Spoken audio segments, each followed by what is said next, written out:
So we're over here now on the entrance to the other farm. And this concrete post here, we used to bug Dad an awful lot because it was moving. We had barbed wire to the far side of it, and for some reason, with the pull of the barbed wire and the traffic going up and down here the whole time, this post should be there, and it just went that way. So my father was always putting wee wedges behind it here, trying to push this out a bit, and I welded on this bit first, then I welded on this bit, and it was getting further and further away from the post. So the idea is I'm going to get rid of this post, get rid of this barbed wire altogether. I have a hole sunk there. I'll put an iron bar in there, and I'm going to dig around this post as much as I can and as deep as I can. Someone went by me there a while ago and the words was, "A shocking cow this evening." Is it?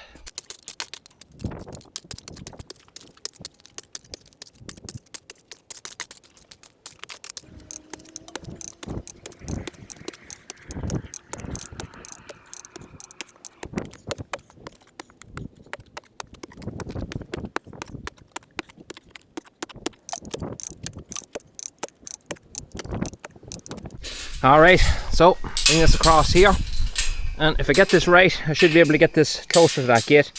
It's still sitting a wee bit away from it there, and I want this to fit the notch in there and maybe build a plate around that. As you can see, there's narrower in the bottom than it is in the top. That whole post has to come this way a bit. Now I have to check the gate as well to see is it level, because it mightn't be. It has got a bang here at some stage. That wasn't me.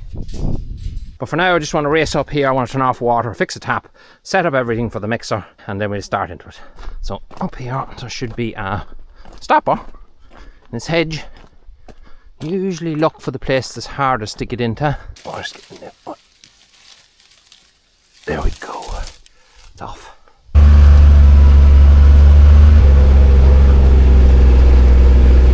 Right, well this tap is leaking. I have it turned up this way here because it doesn't fully tighten. Well, it does fully tighten, correction. I want it to face downwards. It was much handier when the tap faces downwards. So slap a lot of that on. So this is just a wee bit of flax. If you haven't got flax, you can run after your sister and cut some of her hair.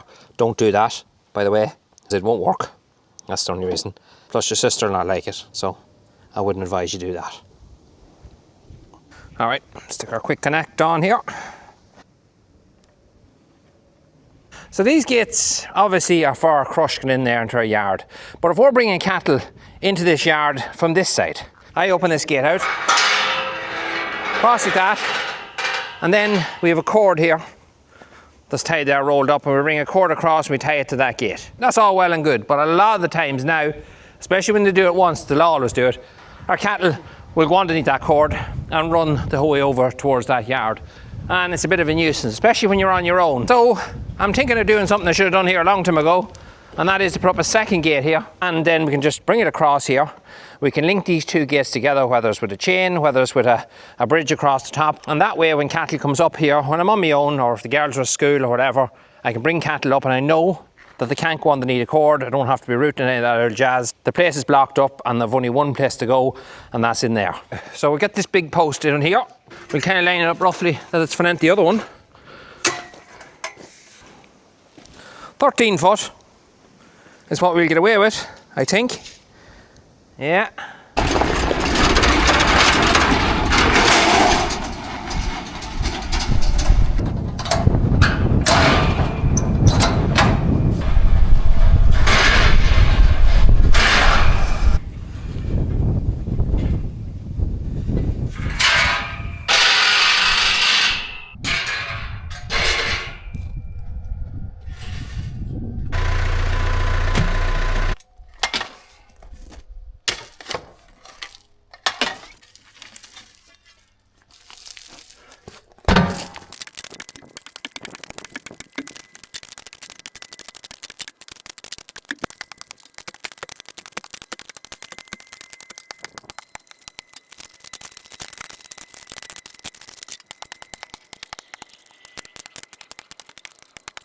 Alright, well, you've got a good laugh at watching me trying to level this gate, but I have it leveled. You just stay there for a second. So that's we're kind of aiming towards there. I'll leave it there now for today. We're going to start this first thing in the morning. Just wanted to get all the holes sank and everything ready, because today I was supposed to be putting in this and I'd all planned out for that, but then we had a mains water burst and that just knocked my whole day off. So I just went and I got another few bits of posts, sunk another few holes, so tomorrow I can put in an awful lot of posts at the one time. Before I do go home, I know there's very sharp eyes watching this. Last Sunday's video where we done our kind of POV style video, someone spotted about a half a second of a clip where this tractor was in the background, and someone said, Adrian, where is the panels for the tractor? Why is she all stripped down? Well, the panels is off both sides. Well, I thought she was going to go afire the other day when I was topping with her. There came an awful team of blue smoke out of the bonnet. All around the grill and everything was just teeming of blue smoke. I couldn't see underneath her or underneath here to see where it was coming from. But I have noticed in the last week of using her, before this happened, that every time I turn her off, I can hear this hissing noise that kind of just like air basically coming out of somewhere. I continue doing that for 10-15 seconds after you turn the tractor off. So what I'm thinking is that this guy here, although it's running and all, is not seized and the belt isn't torn or anything. I have a feeling this aircon compressor may be on its way out. I rung a friend of mine, asked him about it, and he kind of pointed towards this as well. I noticed the aircon isn't that terrible cold now. It's not really cold at all, and it was perfect before this happened. So we'll just run it with the covers off for a few days, getting it really hot to see will it do it again. And if it does, then I might get a visual look and see exactly what it is doing.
So that's in, we call that one done. I don't want to bring the concrete too high. Sometimes if I'm hanging a gate, I used to bring the concrete up to about here. This area here you see, probably from that hose where it comes down there, right over to that other gate.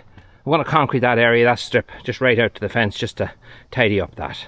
But anyway, that's that one done. Let's go to the next one.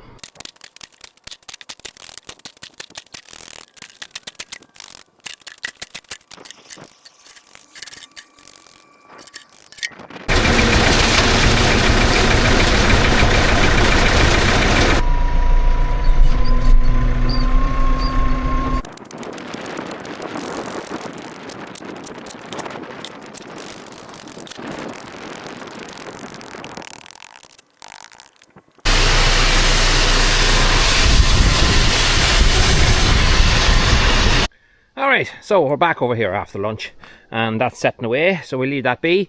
But on this side here, I want to hang this gate a little higher.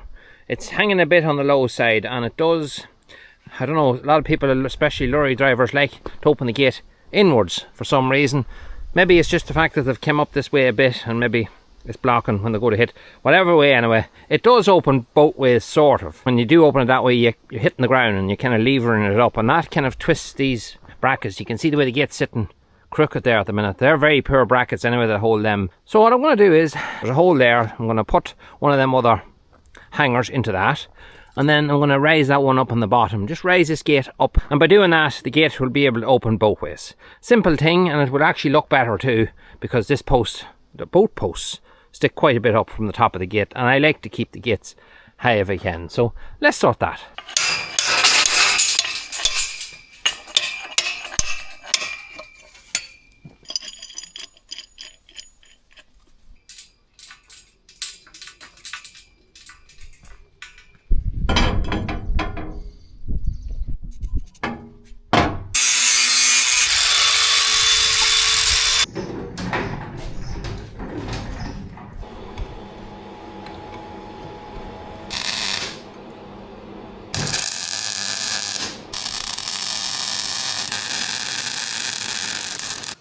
So this is what I was at here with the welder at home. So what I did was, this was the original end of this bracket, so I put a piece of box iron in the whole way across there. Two reasons for doing that. I wanted to get to sit a little bit further out from the post, but I also wanted this bolt to not sit so far back, because when it sits far back and you tighten it, it bends in like this.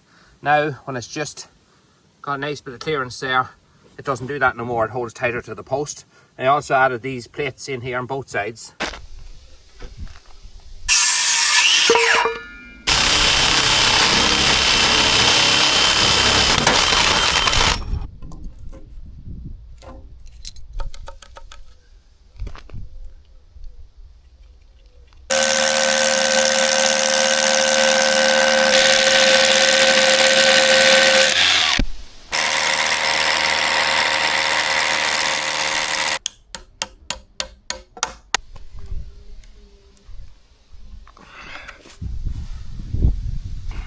Bingo.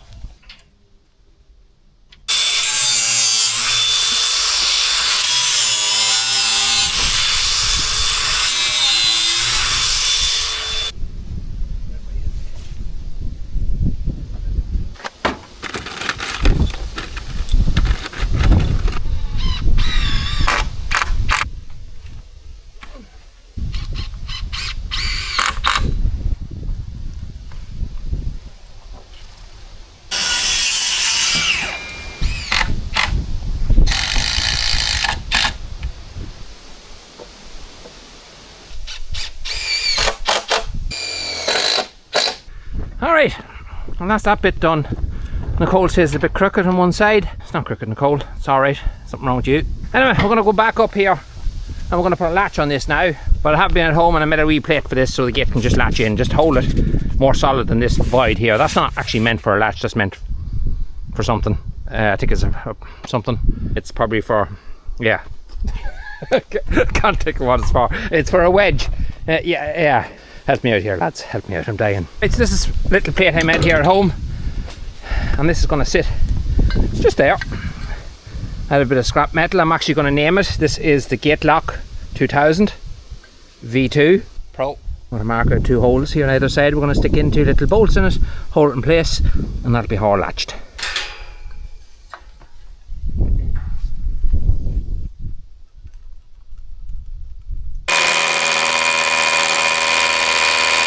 Alright, leave Nicole there, she's just tidying up a few bits and pieces. But that's it, we have the job done. We can close the gate across now. We're rushing here kinda because you can see how dark it's getting. Well, that sits in there like that. And there's our latch made and our fence rail up. It's nice and secure, no animals can come in or out. That's just the bar that we added there as well, I forgot to mention. Just an old bit of pipe from a milking parlour, and we're able to tack screw our rails straight into it.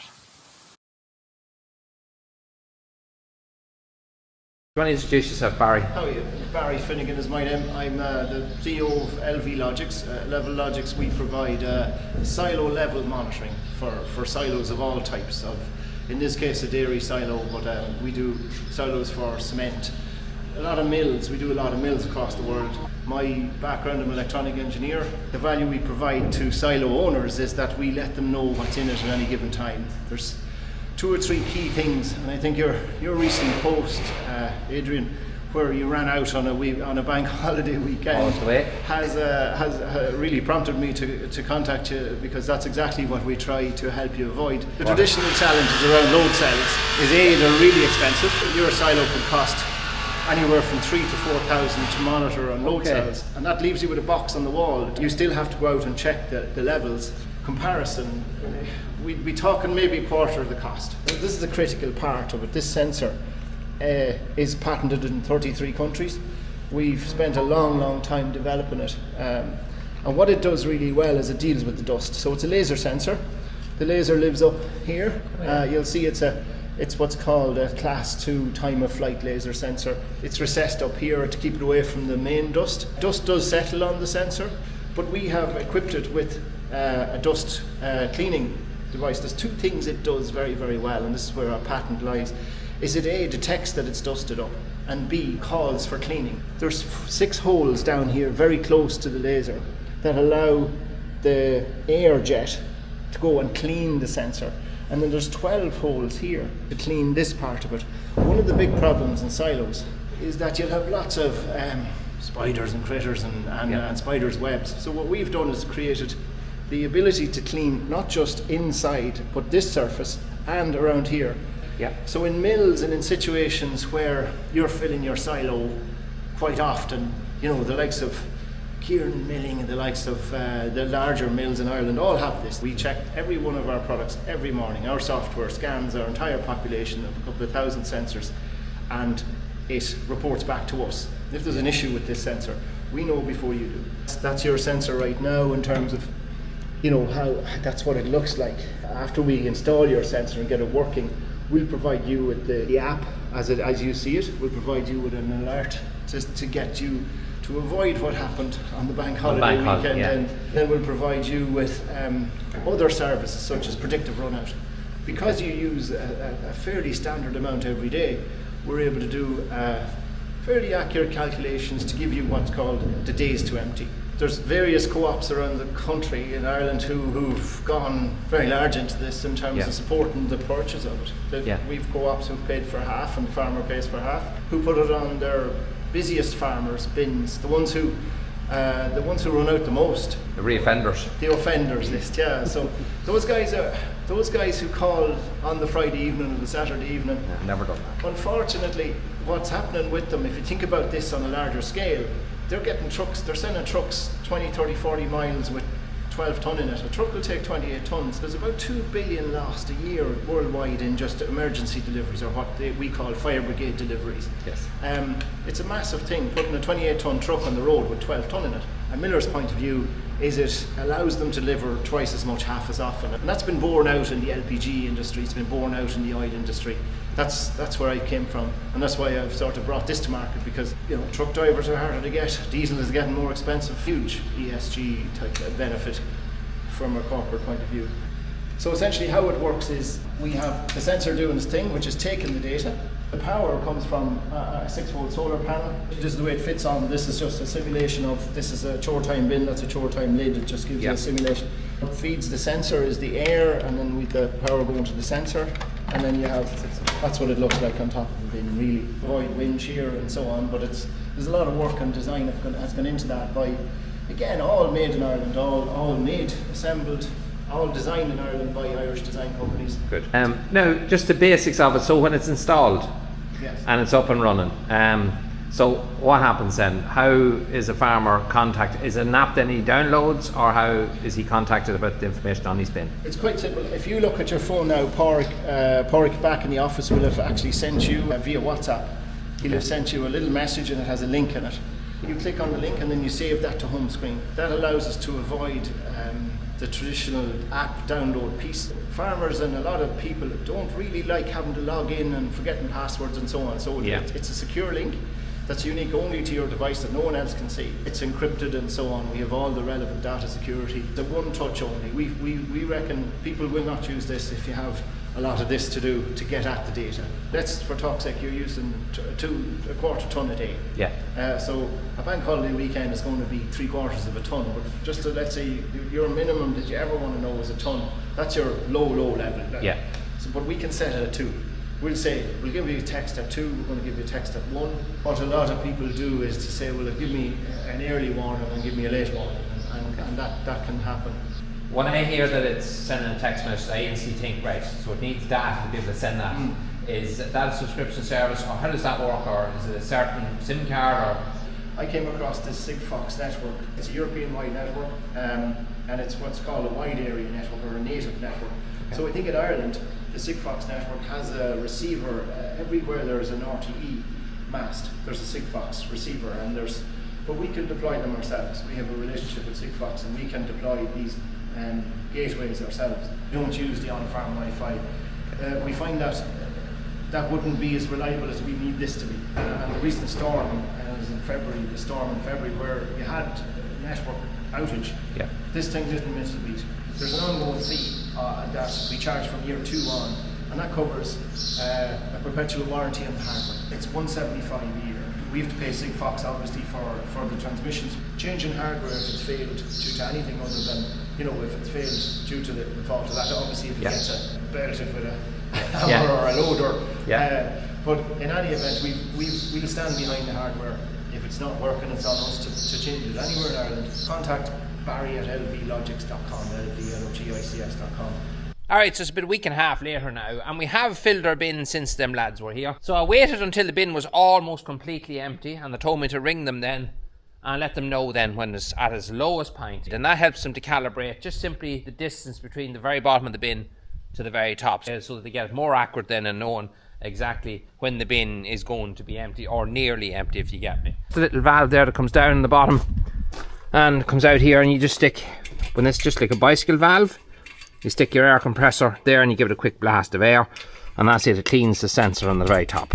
I have to admit, it wouldn't have been something I was in the market for. My father used to always look out that window there and he'd always be pointing, do you see that meal where it is? Or he'd come out and he'd hit it with his walking stick at the top, and he'd always be checking the bin. He was obsessed with checking the bin and let me know when it was time to order mail. And you certainly miss them things, because when you are busy and you're running from one place to the other, you do overlook things like that, and I've done it quite a bit this last while. So for full disclosure, them guys contacted me and asked me would I be interested in allowing them to put one on the top of our bin and just try it out and see what we think of it. So that's exactly what has happened. We'll tell you over time how it goes. So because of that, I'm going to list them as the sponsors of today's video. I'll have the details in the bottom of the video if you want to go and check them guys out.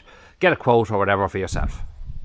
Now this is the gate we hung here the other evening. Now it's not set enough. I'm not going to take these props away from it yet. I'm not going to fiddle at it. I'm just going to let it set for a couple of days. But what I will be making for this, a lad that goes over, connects both of these together. I don't want to bother using a chain or anything. I'm just going to make a lad that fits kind of here like an angle, that'll flap up and down, that'll join these two gates together. Leave things just a wee bit easier, and that's all we're trying to do, because we do bring a lot of cattle up and down this lane or in and out of this field here, or the hill here beside us.